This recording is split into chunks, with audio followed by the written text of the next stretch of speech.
बोलो बेटा। अधिकतर ऐसा क्यों होता है, जो सही रहते हैं, जो सही रास्ते पे चलते हैं, जो किसी के बारे में सही सोचते हैं, उसके साथ गलत होता है, और जो गलत होता है और उसके साथ भगवान सही करते हैं, और सही रास्ते वाले चलने को दुखी करते हैं, ऐसा क्यों होता है? तो आप सही रास्ते पे चल रही हो हैं? जिसे कि जो सही सोचते हैं किसी के बारे में, सही होते हैं, तो आप उसी के साथ किसके बारे में सही सोच रहे हैं? हर किसी के बारे में सोचते हैं कि जो मेरे साथ हुआ है वो किसी और के साथ ना हो। तो क्या हुआ आपके साथ? ऐसा कुछ, वो तो पर्सनल है, ऐसा तो कुछ नहीं अभी पब्लिक प्रश्न में बता गलत है ना आपका? हाँ जी। प्रश्न गलत है। प्रश्न यही गलत है कि आप कह रहे हैं कि हम सबके साथ अच्छा करते हैं, हमारे साथ बुरा होता। ऐसे कैसे होगा? जो सबके साथ अच्छा करता है भगवान उसके साथ अच्छा ही करते हैं, कभी उसके साथ बुरा नहीं होता। नहीं, वही अधिकतर देखती हूँ, वही दुखी होते हैं, और ना, ना, ऐसा नहीं है। गलत करने वाले से आगे बढ़ आपको क्या लगता है जो गलत कर रहे हैं, आपको क्या लगता है कि जो गलत कर रहे हैं वो सुखी हैं और जो सही कर रहे हैं वो दुखी हैं? कौन दुखी है? सही करने वाला बताओ। हाँ जी। सही करने वाला कौन दुखी है? अधिकतर दुनिया में देखी हूँ कि जो सही सोचते हैं वो हमेशा दुखी रहते हैं। भाई जो सही सोचेगा वो दुखी क्यों होगा? और भगवान उसी के साथ देते हैं जो गलत होते हैं। अच्छा ये बताओ, पांडव लोग सही थे कि दुर्योधन लोग सही थे? पांडव लोग सही थे। तो भगवान ने दुर्योधन का साथ दिया कि पांडवों का? पांडव का। फिर जो सही होगा भगवान उसी का तो साथ देंगे। दुर्योधन गलत था तो उसका क्या हुआ? परिणाम क्या निकला? सर्वनाश हुआ। हाँ जी। फिर तो जो गलत होगा उसका सर्वनाश होगा, जो सही होगा भगवान उन पांडवों के साथ खड़े हो जाएंगे। तुम भरोसा तो रखो भगवान पर। ईश्वर के न्याय पे भरोसा नहीं है आज लोगों को, लोग खुद न्यायाधीश बनना चाहते हैं। अरे ईश्वर पर छोड़ दो, जब तुझसे ना सुलझे तेरे उलझे हुए धंधे, तब भगवान के इंसाफ पे छोड़ दे अबंदे। वही तेरी मुश्किल आसान करेगा, जो तू ना कर सका वो भगवान करेगा। भरोसा तो करो भगवान पर। अर्जुन ने किया तो भरोसा, साथ दिया। द्रौपदी ने किया भरोसा तो साड़ी बचाई कि नहीं? हाँ जी। फिर आप कह रही हो कि भगवान भी गलत के साथ खड़े हो जाते हैं। किस गलत के साथ खड़े हुए बताओ, बोलो। नहीं, लाइफ में अधिकतर देखती हूँ ऐसा। आप अपने हिसाब से सोच रही हो, अपने चश्मे से दुनिया को देख रही हो। जब स्वार्थ के चश्मे से देखा जाएगा तो गलत ही दिखेगा बेटा। स्वार्थ से ऊपर उठ के ईश्वर को देखा जाता है, स्वार्थ की दृष्टि से ईश्वर को नहीं देखा जाता। आजकल लोग भगवान को भी अपने नजरिए से देखते हैं। हमारा काम बना दिया तो भगवान सही, हमारा काम नहीं बनाया भगवान गलत। स्वार्थ के नजरिए से, स्वार्थ के दलदल से आदमी ऊपर उठ के ईश्वर को देखे तो ईश्वर कैसे गलत होगा? जिसने सृष्टि बनाई, तुम्हारी आंखें बनाई, पांव बनाए, हाथ पांव बनाए, वो गलत कैसे होगा? पल भर में आप आते हो ईश्वर को गलत कह देते हो, कैसे गलत हो जाएगा? ईश्वर को गलत नहीं बोल रहे। आपने तो कहा कि वो गलत के साथ खड़े हो जाते हैं भगवान। तो आज के डेट में तो वो गलत लोग ही सुखी रहते हैं। दुर्योधन भी गलत था, सुखी था? कुछ दिन का सुख होता है गलत लोगों के साथ, थोड़े दिन का सुख है, साल 2 साल 5 साल, अधिक से अधिक 14 साल। सर्वनाश होता है गलत लोगों का। सही लोग ही कंटिन्यू चलते हैं आगे, पीढ़ी दर पीढ़ी। पत्थर तेजी से ऊपर जाता है पर तेजी से नीचे आता है, पर धुआं धीरे धीरे ऊपर जाता है, कभी नीचे नहीं आता।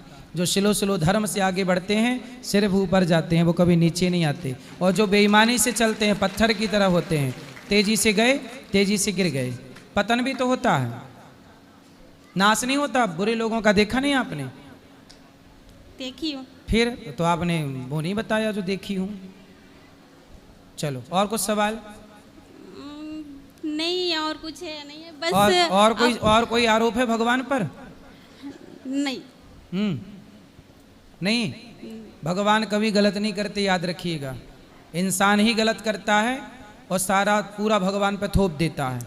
भगवान गलत नहीं करते, बट हमेशा दुखी सही लोग के साथ। अरे तो तुमने पिछले कोई कर्म गलत किए होंगे, तुमने कोई गलत किया होगा तो दुख मिलेगा। फिर अब तुम करो गलत और पाओ सुख, कैसे होगा? तुम अपनी भी तो गलतियां देखो, तुमने क्या गलतियां की हैं। को ना काहू को सुख दुख कर दाता, निज कृत कर्म भोग सब भ्राता। आपने कोई पाप किया होगा तो उसका फल मिल रहा है। भीष्म पितामह को बाणों की सैया मिल गई, उन्होंने एक सांप को फेंका था कांटों के ढेर में, दशरथ जी को तड़प तड़प के मरना पड़ा, वो तो भगवान के पिता थे, क्योंकि दशरथ जी ने एक बेटे को मारा था, श्रवण कुमार को, उसके माँ बाप तड़प तड़प के मर गए, तो तुम्हें भी मरना पड़ेगा। यदि तुम्हें दुख है बेटा तो तुमने कोई पाप किया होगा, तुम देख नहीं सकती हो ना अपने पाप, तुम केवल भगवान पे आरोप लगा सकती हो, लेकिन आदमी खुद के पाप नहीं देख सकता। तुमने कोई पाप किया होगा जिसका दंड मिल रहा है। तुम्हारा पड़ोसी अच्छे कर्म किया होगा, तुम्हें लगता है पापी है, पर उसने तो अच्छे कर्म किया तो मस्त आनंद पा रहा है। तुम दूसरों को क्यों देखती हो कि वो बढ़िया कर रहा, तुम भी अच्छा करो, किसने तुम्हारा हाथ पकड़ा है? हमेशा दूसरों पे आरोप क्यों लगाना है? मेरा सवाल आपसे ये है। आप लोग ये कहते हैं कि वो पापी है, वो अच्छा कर सुखी है, आप कैसे डिसाइड कर सकते हैं कि वो पापी है? आप बताओ, यहाँ इतने लोग बैठे हैं, क्या आप डिसाइड कर सकती हो कि आदमी पापी है या पुण्यात्मा है? कोई व्यक्ति पापी है या पुण्यात्मा है कोई इंसान नहीं डिसाइड कर सकता। पापी और पुण्यात्मा को केवल भगवान डिसाइड कर सकते हैं कि पापी है पुण्यात्मा। कई बार आप जैसे पापी कहते हैं वो पुण्यात्मा होता है, और जैसे आप पुण्यात्मा कहते हो वो पापी होता है। हमारी नज़रिए से नहीं चलता कुछ, हमारी आंखें स्वार्थ की आंखें होती हैं। जो हमारे साथ अच्छा करेगा हम उसे पुण्यात्मा बना देंगे, जो हमारे साथ बुरा करेगा हम उसे पापी बना देंगे। लेकिन पाप पुण्य डिसाइड इंसान नहीं कर सकता, ईश्वर ही डिसाइड करते हैं कि तू पापी है या पुण्यात्मा है। दो लोग जानते हैं आप पापी हो कि पुण्यात्मा, ये दो लोग जानते हैं, या तो आप स्वयं जानते हो, दूसरा भगवान, या ईश्वर जानता है। तीसरा कोई जान ही नहीं सकता कि मैं पापी हूँ कि पुण्यात्मा। बात सही है? ये हाँ, चलो और कुछ? और मेरी बेटी को बस बात दे दीजिए जो सही मन लगाकर पढ़े। ठीक, पढ़ाई करना बेटा मन लगा के, ठीक है? राधे राधे गुरुजी। जी जी जी, खुश रहो खुश रहो। राधे राधे गुरुजी। जी, मैं बिहार से हूँ। हाँ, मेरा सवाल है कि मेरा लड़का जो है वो बहुत प्रेम से बोलता है कि मम्मी मुझे पढ़ने में मन नहीं लगता है। तो मैं बोलती है कि क्या चीज़ में तुम्हारा मन लगेगा कि पढ़ेगा नहीं, तू बिना पढ़े तो कोई काम नहीं है, पढ़ाई में ही सब कुछ है। वो बोलता है कि मेरे लिए पढ़ाई मायने नहीं रखता है, मैं गौ सेवा करूँगी या संतों की सेवा करूँगी। कौन बेटा बोलता है? हाँ, बेटा बोलता है। तो यहीं पर है गुरुजी, यहीं पे है, समझा दीजिए थोड़ा कि मैंने पढ़ लिख कर ही कोई काम करना चाहिए इसे। बात कराओ। राधे राधे गुरुजी। क्या नाम है? मेरा नाम शिवम कुमार है। तो आप पढ़ना नहीं चाहते? चाहते हैं गुरुजी। तो क्यों नहीं पढ़ते? पढ़ाई में मन नहीं लगता। कहाँ मन लगता है? गौ सेवा में। तो गौ रखो, सेवा करो गाय की। हमने भी बचपन में गैया की सेवा की हो, गैया की सेवा भी करते थे, पढ़ाई भी करते थे। तो पढ़ाई करेंगे ना बेटा तो पढ़ लिख के योग्य हो के और गैया की सेवा कर पाओगे, क्योंकि गैया की सेवा के लिए भी भूसा चाहिए, और भूसा पैसा से आता है, और पैसा कमाना जरूरी होता है बेटा। आज पैसे नहीं कमाओगे तो गैया की सेवा भी नहीं कर पाओगे। तो गुरुजी हम किसी के नीचे काम नहीं करना चाहते। तो नीचे क्यों काम करना, ऊपर काम करना, ऊपर वाले फ्लोर में काम करना, नीचे वाले फ्लोर में करना ही मत। बोले मैं टॉप वाले में करूँगा काम, टॉप फ्लोर में काम करूँगा, हैं? तुम नीचे क्यों काम करोगे? काम अपने को इतना योग्य बनाओ कि आप काम देने वाले बनो, आप रोजगार देने वाले बने। आप अपने देखो, आप पढ़ लिख जाओगे ना तो आप खुद का काम स्टार्ट कर सकते हैं, और आपके नीचे 4 लोग काम करेंगे, यदि आप में काबिलियत होगी तो। वो काबिलियत नहीं होगी तो सारी ज़िंदगी आपको किसी के नीचे ही काम करना पड़ेगा। काबिलियत लाओगे तो आपके नीचे लोग रहेंगे, काबिलियत नहीं लाओगे तो आप सबके नीचे रहोगे। यही प्रकृति का नियम है, काबिल व्यक्ति ही ऊपर होता है। हाँ गुरुजी, हम लोग बोलते हैं कि तुम एक गाय के रख कर तुम गौ सेवा करना चाहते है तो करो, बात कराओ साथ साथ मैया। पढ़ाई भी किया करो। अरे तुम मैया बात कराओ, इसलिए बेटा पढ़ाई करना है आपको। ठीक है गुरुजी। पढ़ाई करके योग्य बनो, इतने योग्य बन जाओ कि आप किसी भी फील्ड में आगे बढ़ सको, सेल्फ डिपेंड हो सको। आत्मनिर्भर क्या है? 1000, 2000, 5000 रुपये रोज कमाने की क्षमता होनी चाहिए। ठीक है गुरुजी। इतनी काबिलियत हो आपके अंदर कि आप 2-5 हज़ार रुपये रोज कमा लें, तब जाके आप गौ सेवा कर पाएंगे, समाज की सेवा कर पाएंगे। भाई सेवा करने के लिए भी आज पैसे चाहिए, बिना पैसे के आप क्या सेवा करोगे? किसी को रोटी खवाना होगा तो फ्री में तो रोटी नहीं आएगी ना। एक रोटी भी बाजार में 5 रुपए की है। बोलो हाँ। हाँ गुरुजी। इसलिए बेटा अभी तो केवल मन पढ़ाई में लगाओ, वो गैया है उसकी सेवा करते रहो। बहुत अच्छा विचार है आपका। आप गौ सेवा करना चाहते हैं मतलब आप बहुत अच्छे हैं, आपके अंदर करुणा है, दया है, प्रेम है। आ जाइए, यहाँ आ जाइए। ठीक है गुरुजी। जी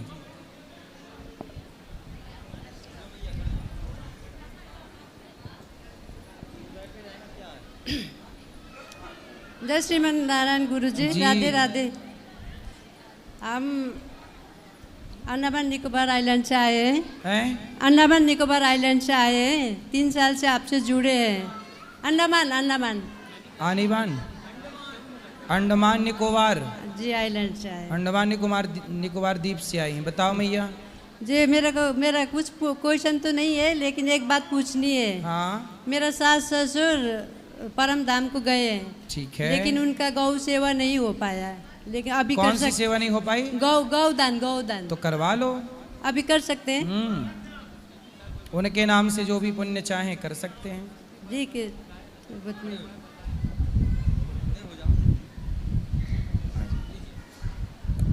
आ जाओ आ जाओ। राधे राधे गुरुजी।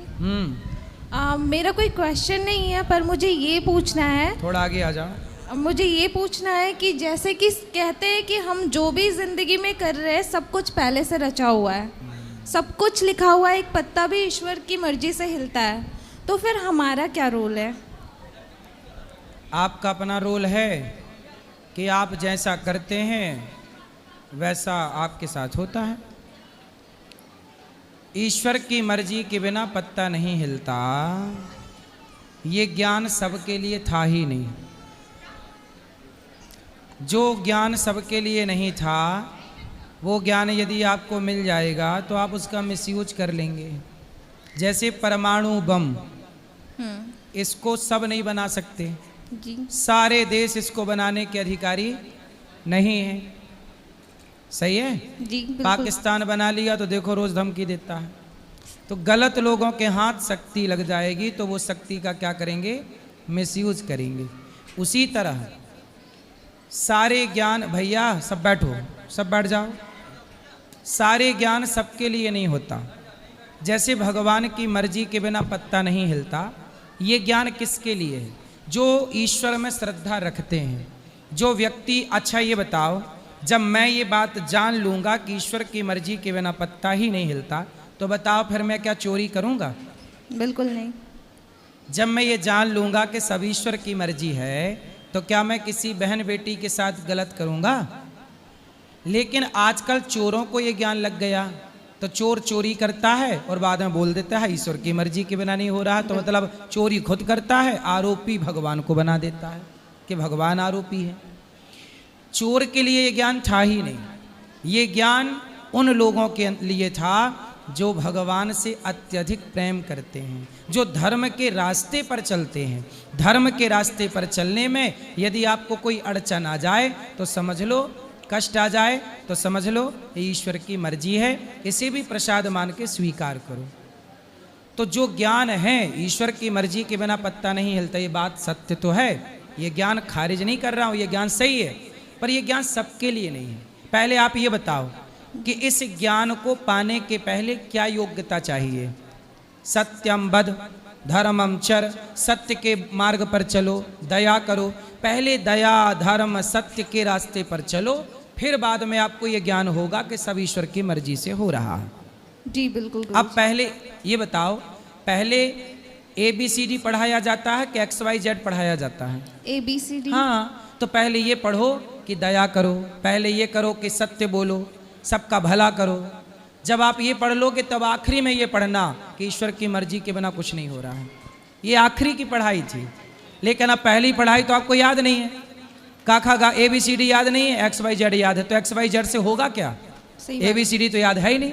का खा गा घा याद नहीं है और आपको क्षत्रज्ञ याद है, तो क्षत्रज्ञ अकेला क्या कर लेगा? जब काखा गाघा याद नहीं होगा बिल्कुल। तो इसलिए पहले दया धर्म का मूल है। दया करो, सेवा करो, सत्य बोलो, भगवान का भजन करो, संतों की सेवा, माँ बाप की सेवा, मातृदेवो भव पितृदेवो भव का आचरण करो। जब ये सब आएगा तब आखिरी का ज्ञान है कि सब ईश्वर की मर्जी से हो रहा। फिर आदमी वो गलत ही क्यों करेगा। अब आजकल ये ज्ञान तो है नहीं, पहले प्राथमिक ज्ञान किसी को नहीं है, सीधा आखिरी का ज्ञान चाहिए सबको। इसलिए सब बात गलत सी लगती है कई बार, क्योंकि समझने का तरीका गलत है। बात सही है अपनी जगह, पर समझने वाला पात्र कितना है। चोर उस ज्ञान का अधिकारी नहीं है। अब बलात्कारी बलात्कार करे और कह दे जी भगवान की मर्जी से हो रहा, हम तो कुछ कर नहीं रहे। नहीं, तू ही कर रहा है। तेरे पास ईश्वर ने अक्ल नहीं दी क्या? तुझे पता नहीं है कि क्या सही है क्या गलत है? तेरी बेटी तेरी बहन इस जगह होती तो क्या तू भी उसके साथ यही दुराचार करता जो आज किसी की बहन के साथ कर रहा है? खुद की बेटी के साथ होगा तो क्या तेरा खून ना खौलेगा? मतलब तू जान रहा है कि ये गलत है, तू जान रहा है कि ये जो मैं कर रहा हूं गलत है, तू कर रहा है, तो इसका दंड तुझे नाली का कीड़ा बन के भोगना पड़ेगा। ये ईश्वर दोषी ना होगा। मतलब हमें सही और गलत का विजडम यूज करना है। ईश्वर देखो सबको पता है क्या सही है क्या है। चोर को भी पता होता है मैं गलत कर रहा हूँ, बलात्कारी को भी पता होता है मैं गलत कर। जब पता है कि गलत कर रहा हूँ, अंतरात्मा कह रही है गलत, क्यों कर रहा है? फिर वो कर रहा है तो भोगेगा कौन? तू ही भोगेगा। ईश्वर थोड़ी जिम्मेदार है। भगवान थोड़ी बोले थे कि तू किसी के साथ बलात्कार कर तो चोरी कर। भगवान थोड़ी बोले थे कि तू गलत कर, करा है तो भोग भैया। दुर्योधन ने गलत किया, सर्वनाश हुआ। रावण ने गलत किया, सर्वनाश हुआ। सर्वनाश के लिए तैयार रहिएगा। फिर ईश्वर की मर्जी के बिना पत्ता नहीं हिलता। फिर रावण का जो हुआ वो ईश्वर की मर्जी से हुआ, फिर दुर्योधन का जो हुआ ईश्वर की मर्जी से हुआ। वही ईश्वर की मर्जी है। Thank you. कहाँ आपकी माँ कहाँ? अच्छा गुस्सा आता है? जी। गुस्सा आए तो चुप रहा करो। नहीं होता है गुरुजी। तो बोलती हो? जी। किसको बोलती हो? जीजी को और जीजू को तुरंत बोल देती हूँ और अगले पता नहीं मैं गुस्सा कंट्रोल करती हूँ। जीजा जी के साथ रहती हो? जी। क्यों? ऐसे वृंदावन घूमने के लिए आई थी, 9-10 महीने हो गए, फिर नहीं आ पाए, फिर ये गर्मा महीना में आए हैं यहाँ। ठीक है, तो जीजा जी पे गुस्सा करती हो? थोड़ा बहुत। हाँ तो ठीक है, जीजा जी पे गुस्सा सही है, कोई दिक्कत वो नहीं। भी तो मुझ पे करते हैं।